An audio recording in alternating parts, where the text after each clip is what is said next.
First story. I've always thought I had a decent sense of direction. I'm not the type to rely on GPS for every little thing.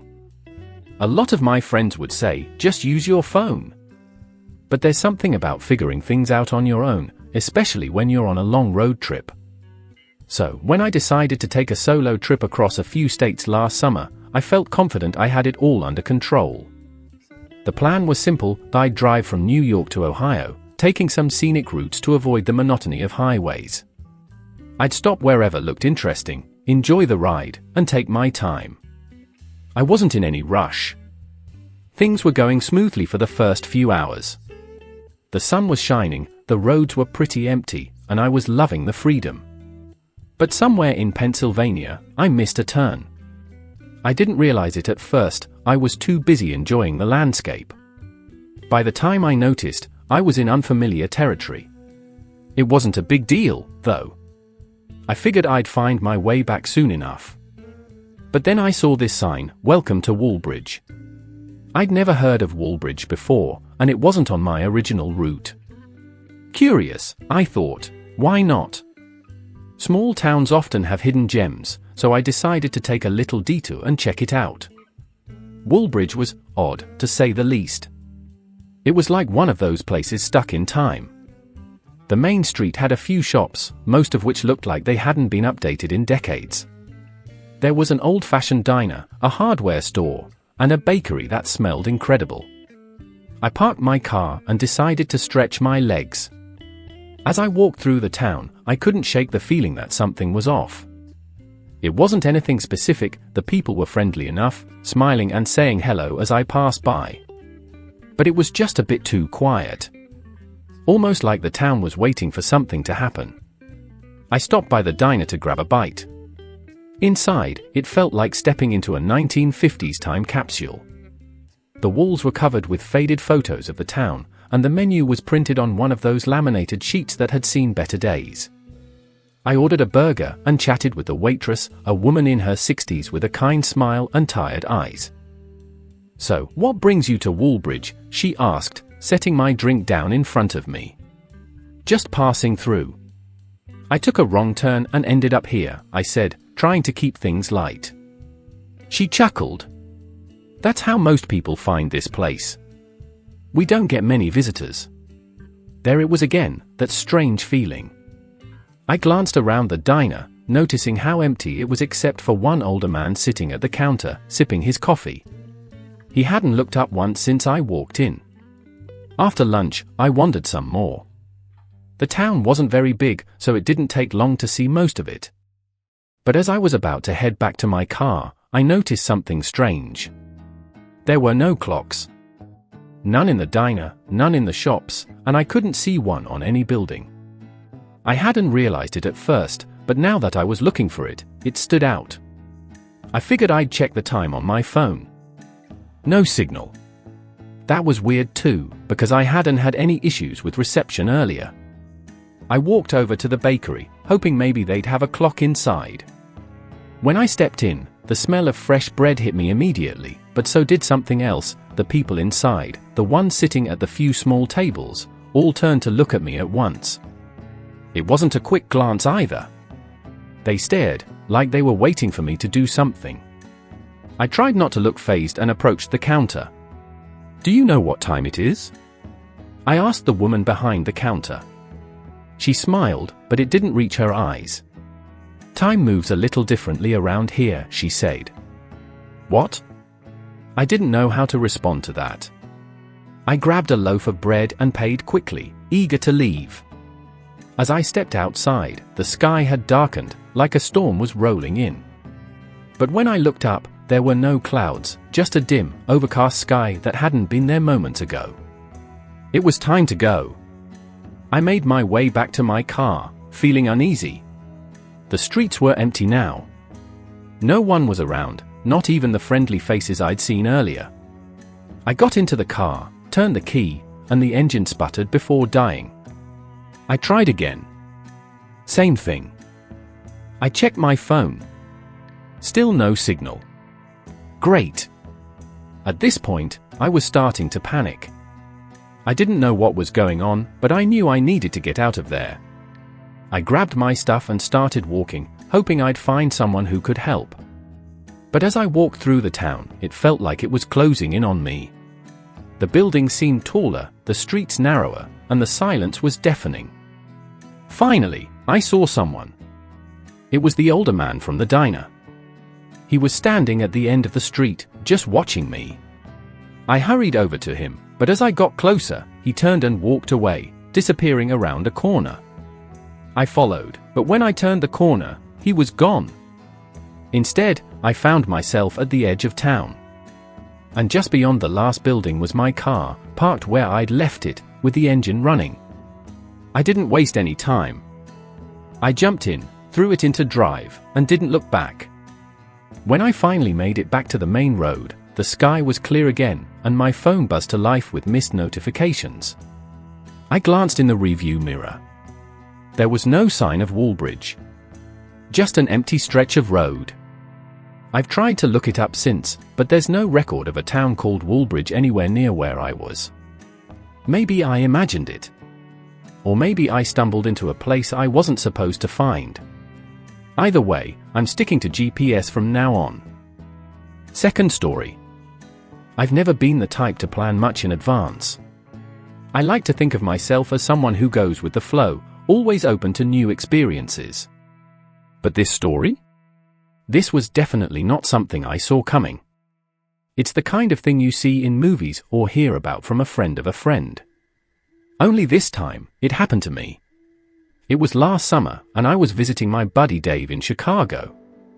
Dave and I go way back to college, and we've always kept in touch despite living in different states. I was there for the weekend, and we were planning to hit up some bars, maybe catch a Cubs game, nothing too wild.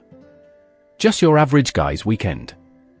On Saturday night, Dave had to bail on me last minute.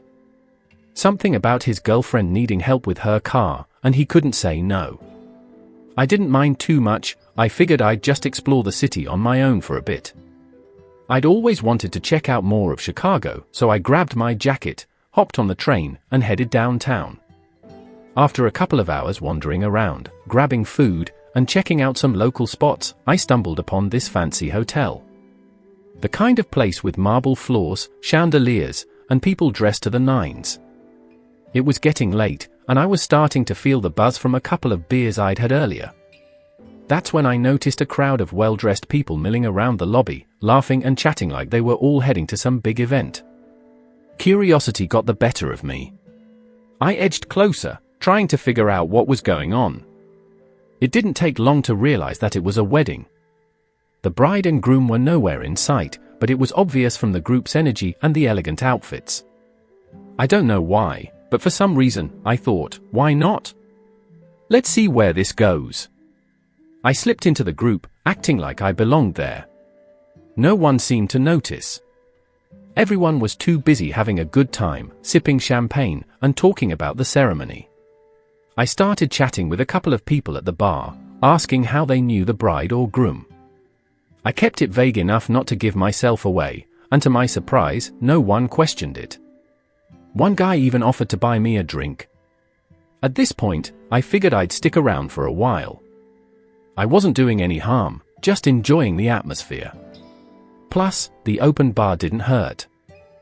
After about an hour of mingling, the reception kicked into full gear. We all made our way into this huge ballroom, and that's when I realized just how fancy this wedding was. The tables were decked out with flowers and candles, there was a live band, and the dance floor was massive. I grabbed a seat near the back, hoping to stay under the radar.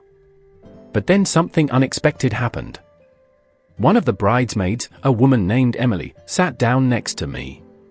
She was probably in her late 20s, with a kind smile and an infectious laugh. She introduced herself, and we started chatting. I kept waiting for her to ask me who I was or how I knew the couple, but it never came up. We just talked about random things, music, travel, how crazy weddings can be. I don't know if it was the adrenaline of the whole situation or just the good vibes of the night, but we clicked instantly. Before I knew it, she was pulling me onto the dance floor, and we were dancing like we'd known each other for years. At some point, the groom finally made his way over to our side of the room.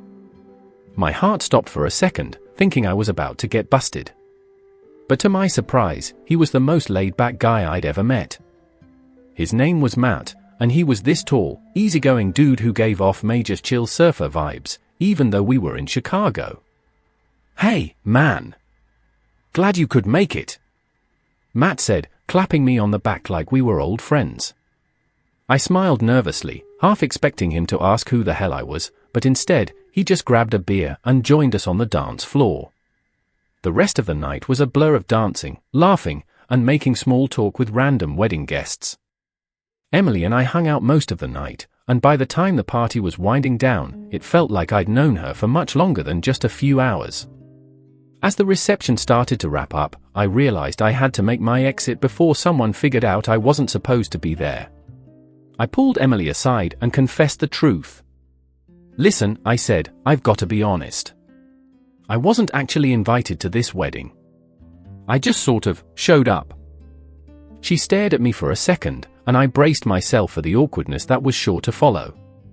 But then, to my complete surprise, she burst out laughing. "No way.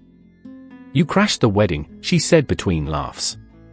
I nodded, sheepish but relieved that she found it funny. "That's amazing," she said. "Honestly, I wish I'd thought of it. This was the most fun I've had at a wedding, and you were a big part of that." We exchanged numbers before I left, and to my surprise, we actually kept in touch after that. Over the next few weeks, we hung out a couple of times, and I even met up with Matt and some of the other wedding guests. Turns out, crashing that wedding led to me making a few lifelong friends. Now, I'm not saying you should make a habit of crashing weddings. There's definitely a risk of getting kicked out or worse, but that night taught me something important. Sometimes, life's best moments happen when you step out of your comfort zone and embrace the unexpected. And hey, if you ever find yourself accidentally crashing a wedding, just roll with it. You might end up with a story you'll never forget. Third story. It was one of those scorching summer days where the heat radiates off the asphalt and even the AC in your car can't keep up. I had just finished a long shift at my job as a delivery driver and was on my way home, looking forward to a cold drink and some couch time. I wasn't in the mood for anything out of the ordinary. Little did I know that something as simple as pulling over to help someone with car trouble would completely change the course of my day. I was driving down a mostly empty road, heading through the outskirts of town, when I noticed an old pickup truck pulled over on the side of the road. The hood was popped open, and a guy in his mid-40s, wearing a grease-stained t-shirt, was bent over the engine. Normally, I wouldn't think twice about someone handling their own car issues, but it was the look on his face that got me. He was staring at the engine like it had personally offended him, looking totally stumped. I slowed down, debating whether I should stop or not. I'm no mechanic, but I've dealt with enough junky cars over the years to know my way around an engine. Plus, I've been that guy stranded on the side of the road before, and I remember how much it sucked. So, I pulled over in front of him, got out, and walked over. "Need a hand?" I asked, trying to sound as casual as possible. The guy looked up, surprised. "Man, you'd be a lifesaver. This thing just died on me, and I've got no idea what's wrong." I introduced myself. Turns out his name was Greg, and after a few minutes of small talk, I got to work. The truck looked like it had seen better days. It was one of those vehicles where every part of it made a different kind of noise when it moved. After poking around, I figured it had to be the alternator or maybe the battery. We worked together for about half an hour, me handing him tools and giving my 2 cents, while Greg mostly cursed at the truck. Finally, we got it running. It wasn't pretty, but it worked, and that was all that mattered. "Man, I owe you big time," Greg said, wiping the sweat from his brow. I was supposed to be at a job site an hour ago. That's when it clicked. Greg wasn't just some guy on the road. He was a contractor, and he was late for a job. "What do you do?" I asked, more out of curiosity than anything else. "I run a small construction business. Mostly renovations, some new builds. The truck's a piece of crap, but it gets me to my jobs," he said, laughing a bit as he looked at the old vehicle. We talked for a few more minutes, and out of nowhere, Greg asked me something that caught me off guard. "You ever done any construction work?" Now, I've done a lot of things in my life, but construction wasn't one of them.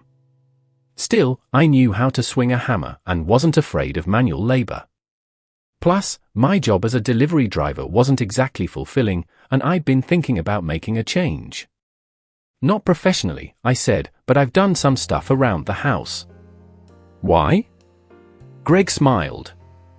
"You seem like a handy guy. I could use some extra help if you're looking for work. It's not glamorous, but it pays well, and there's always something to do." I didn't answer right away.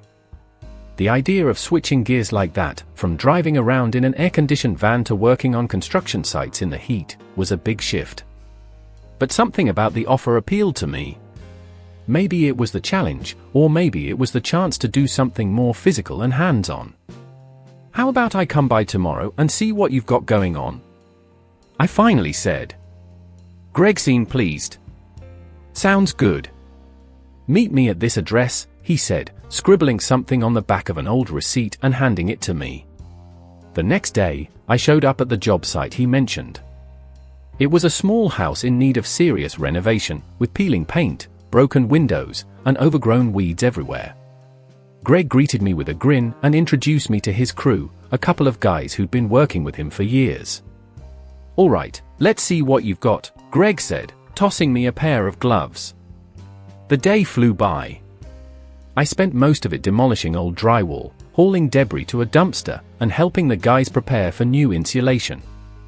It was hard work, no doubt about it, but there was something satisfying about it, too. I liked the feeling of seeing progress, of actually building something instead of just delivering things from one place to another. By the end of the day, I was exhausted but oddly energized at the same time. Greg came over, gave me a pat on the back, and asked what I thought. "It's tough, but I like it," I admitted. "You did good today," he said. "If you're interested, I could use you full-time. I'm always looking for dependable guys." I didn't need much time to think it over. The delivery job had been paying the bills, but it wasn't something I saw myself doing for the long haul. Construction, on the other hand, felt like an opportunity to learn something new, and who knows? Maybe I'd even get skilled enough to start my own projects one day. "Yeah," I said. "I'm in." From that day forward, I became part of Greg's crew. It wasn't easy. Every day was a workout, and the summer heat made it brutal at times. But over the next few months, I learned more than I ever thought I would: how to frame walls, hang drywall, install flooring, and even some electrical work. I wasn't just a guy swinging a hammer anymore. I was learning a trade, and that felt good. What surprised me the most was how much I enjoyed the camaraderie of the crew. We were a small team, but we looked out for each other. On tough days, we'd push through it together, and on Fridays, we'd all grab beers after work and swap stories. Greg wasn't just a boss, he became a mentor. He showed me the ropes, taught me the ins and outs of the business, and gave me responsibility when he saw I was ready for it. Looking back, it's wild to think how a random act of roadside help turned into something so life-changing. I wasn't expecting anything out of that day, just doing what felt right. But in the end, it led me to a whole new career and a group of friends I wouldn't trade for anything. If there's one thing I've learned from all this, it's that sometimes the best opportunities come when you least expect them. You never know where lending a hand might take you.